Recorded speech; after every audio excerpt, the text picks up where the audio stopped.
កំឡោះក្រមុំរូបស្រស់លងសម្រស់បងហើយទេដឹងបងកំឡោះកូនខ្មែរសុទ្ធណែមួយរភាគរយប្រលឹងកម្លាំងរឹងបឹងអូនស្អាតអ៊ីចឹងស្រឡាញ់បងទៅអូនស្អាតអ៊ីចឹងស្រឡាញ់បងទៅអ៊ីយកប្តីខ្មែរជីវ៉ាចេះយកអាសាសាច់ញាតមិនថាយប់អានត្រៀតពេលហត់បានទៀនហត់លើយពើទេបកាទាំងយប់ទេធ្វើទាំងថ្ងៃមិនខ្លាចក្តៅការងារក្នុងក្រៅធានាឲ្យពើមួយអែមបងធាមួយអែម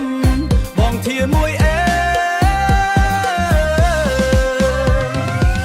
អ៊ីស្រឡាញ់ប្តីខ្មែរដូចយើងបានថែគេពីដូនតាកំឡោះខ្មែរដូចជាបងស្មោះណាស់ជីវ៉ាចេះទេធ្វើទាំងស្រ័យទាំងទេធ្វើចំការប្តីខ្មែរខ្លាំងអាចគ្រប់ហេធ្វើបានគ្រប់កិច្ចការរីឯប្រាជ្ញាមិនចាញ់សាសនាលើយកំឡោះកូនខ្មែរខ្លាំងដូចក្របីស្មោះស្ម័គ្រភក្តីជួយរាល់កភក្តីមកពេលក្រោយជីវិតមុខក្រោយឆ្វេងស្ដាំក៏បងមិនដែលស្ទាក់ស្ទើរការងារធ្ងន់ស្រាលបងធ្វើបានទាំងអស់មិនធ្វើបានទាំងអស់មិនថាពេលណាឲ្យតែអូនត្រូវការឲ្យបងជួយ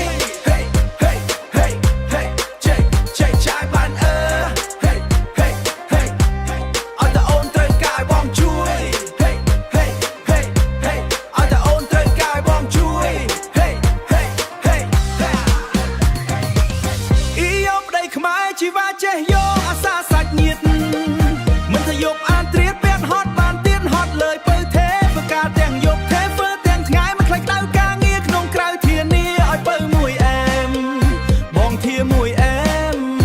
បងធាមួយអែមអ៊ីស្រឡាញ់ប្តីខ្មែរដូចយន្តបានថែគេពីដូនតាកំឡោះខ្មែរដូចជាបងស្មោះចាញ់សាសនាឡើយ